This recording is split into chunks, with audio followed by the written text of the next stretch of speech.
Hey everybody, and my name is BlakJak, and welcome to my review of Kirby 64, the Crystal Shards. Before we begin the review, I want to mention the aspects that I think make a good video game. Those are story, gameplay, visual design, audio design, and content.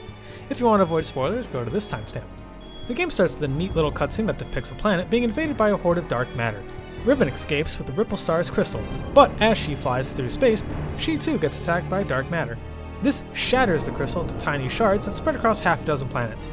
Luckily for Ribbon, she just so happens to crash land on Popstar, the planet that holds our favorite pink Puff Smash character, Kirby. Kirby implies that he would like to help Ribbon collect all the shards, and together they travel throughout the galaxy collecting the shards. Along the way, Kirby finds three friends and helps them out. Waddle Dee stumbles upon a shard, but then he gets possessed by dark matter. This is the only known way to get your very own Waddle Doo in the new Pokemon game. Adeline is a painter who has a magic ability to bring things to life via painting. She also gets possessed after finding a shard. Lastly, King Dedede finds one as well, and even the great mighty Dedede gets taken over by the dark matter. Kirby systematically beats the darkness out of them, and soon after the entire group travels throughout the galaxy to gather the Crystal Shards. Eventually, the entire group makes it back to Ripple Star. Kirby and co take on the head of dark matter, Miracle Matter. Once purging Miracle Matter, all of the dark matter gets dispelled and explodes into space. Unfortunately, the positivity ends rather shortly when the true evil appears. 02. Ribbon and Kirby join forces to take out the Red-Eyed Angel. The game ends with the Queen giving each member of the team a crystal pendant. Ribbon gives a peck on the cheek to Kirby, who then proceeds to have a minor panic attack and falls down a flight of stairs. Kirby 64, the Crystal Shards, is a 2.5D platformer. Kirby has a small set of moves. He has the ability to run, jump, and even fly, as well as a slide kick. Kirby has two main attacks. He can puff up and blow air to do damage, but his most iconic ability is the ability where he inhales his enemies and can either spit them out / throw them at other enemies or absorb their copy ability. There are a total of 7 copy abilities in the game, but the cool thing is you can mix and match those abilities to get a whopping 35 copy abilities. Most of these are great and loads of fun to use, like the dual lightsaber or the shurikens. However, others suck, like the dynamite, which hurts you unless you're ducking. However, it's a screen nuke, so, you know, it balances out, I guess. However, while you're ducking, you're still susceptible to getting hurt by other enemies, so it's not that good a power-up. Other power-ups are situational, like the light bulb or the refrigerator. I literally only use the light bulb for one puzzle, and the refrigerator can heal you limitlessly. The main collectibles are 72 shards hidden throughout the game. Collecting them gets you the true ending and final boss. Level designs are very simplistic, but that doesn't mean there isn't any challenge in the game. I actually got quite a few game overs during this playthrough. I think the challenge comes from the controls and not so much from the enemies or the bosses, but I'll talk about the bosses in a second. Kirby is kind of weird to control. Now the control scheme is simple and it works well for the game, but it's more so the feel of the controls. There's a very slight delay in button input, not enough to truly break the game, but enough where I found myself mistiming an attack or a jump. Kirby's also really stiff and really floaty at the same time, and I don't even know how the hell that's possible, but this game did it. Your friends help out too. During the game, you'll come across Waddle Dee, Adeline, and King Dedede. Waddle Dee usually offers an on-the-rails segment to the level in which you're riding a sled, a minecart, or a raft, and the only action you can do during these segments is to jump. Adeline usually gives you hints to puzzle segments or gives you health items, including lives. King Dedede is playable. He can jump and swing his hammer, which allows you to break certain walls. If you hold the attack button, he does more damage, but it's only useful towards the walls, not so much the enemies since they all die in one hit anyway. There's virtually no loading screens in this game, which makes dying not that big a deal. Kirby 64 does have a light system in place though, but the lives don't really do much. When you die, you lose your current copy ability and thus sends you back to the point in which you entered the screen. Die too many times and you get a game over, forcing you back to the title screen. Since there are no loading screens, it's not that bad. Lives are plenty though, and I don't think most people will get a game over. I mean, unless of course you're me, that is. Lives can be found throughout the levels of the game, or sometimes given to you by Adeline. Or you can fill this bar at the bottom of the screen by collecting stars throughout the level.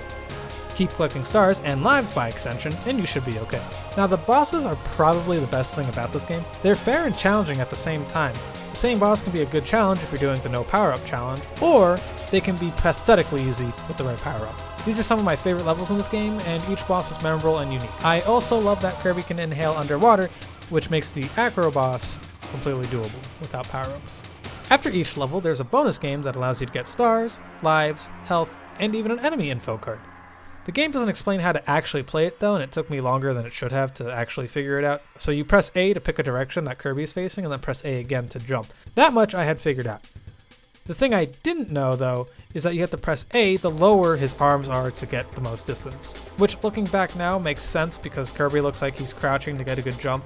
But I was focusing more on the arms since those were the most noticeable features to me, and this led to a lot of screens where Kirby bursts into tears. Those enemy cards you gather can be checked out from the options menu on the title screen. These cards can tell you the name of the bosses and enemies as well as the abilities they have, if any. There's also a sound test mode in the options after you beat the game. But the best extra thing you have in this game are the minigames. They're each enjoyable and short. The minigames are 100-yard hop, where you can jump 1 space or 2 spaces, dodging obstacles in order to win. Bumper Crap Bump is a game where you move and collect fruit/gems from trees / a rainbow, and you can push characters around in order to grab the fruit, or push players into bombs. Checkerboard Chase has to be my favorite minigame of the 3. You run around and knock a line of blocks out from underneath your opponents. Be the last one to survive and you win. Just be careful of the floor near the edges because they fall after a while. Each minigame has 4 difficulties with minor differences, but the cool part is that you get to play as each character. And depending on how many of the same character are in a match, you get to see different costumes for each one. Each costume is just a palette swap of the characters to match the main colors of the other 3. Also real quick, the minigames can be played with 4 players. Upon beating the game with all the shards, you gain access to the boss rush mode. Completing that gives you a neat little screen with Kirby wearing bits and pieces from all his enemies. I think that's about everything. Let's move on to the presentation. I think it's a pretty good looking game. Each character is expressive and the models look pretty decent, and I think the animations aren't too bad either for an N64 title. Each enemy and boss, along with each character, for that matter, is unique and for the most part can tell you what power-up they give you just by looking at them. For instance, the Bobo, or the fire enemy, gives you the fire ability. The Chili, or snowman enemy, gives you ice. Rocky gives you stone, and the Papa Bro Juniors give you bombs, but that one's because they throw them, not because they're like a missile or something. Even though that's also an enemy in this game. The bosses are all really neat. Each one doesn't look too evil, but they each look threatening. Exceptions include King Dedede, who's terrified me as a kid, and Zero Two, who actually looks pretty evil. Each level is colorful and brimming with creativity. I like most of the levels in terms of appearance. I just don't like Neostar much for that one minecart level, but that's more because of the dynamite power-up, not because of the actual level design. The sound effects are cute, but I think they can be a little drowned out by the overpowering music. Speaking of which, I love Jun Ishikawa's music. The music is energetic and fun, and each song really fits each level. My favorites are Aqua Star and the Gourmet Race. This is one of my favorite Kirby games. I really wish they would bring back the combo power mechanics and giving Kirby unique abilities again. Granted, I haven't played every Kirby game, especially not the most recent ones, so maybe they have and I just don't know about it. Anyway, I think Kirby 64, the Crystal Shards for the Nintendo 64 gets an 8 out of 10 from me. I think this game is a fair challenge with fun mechanics. On second thought, maybe it's not a hard game. Perhaps I just suck at this game.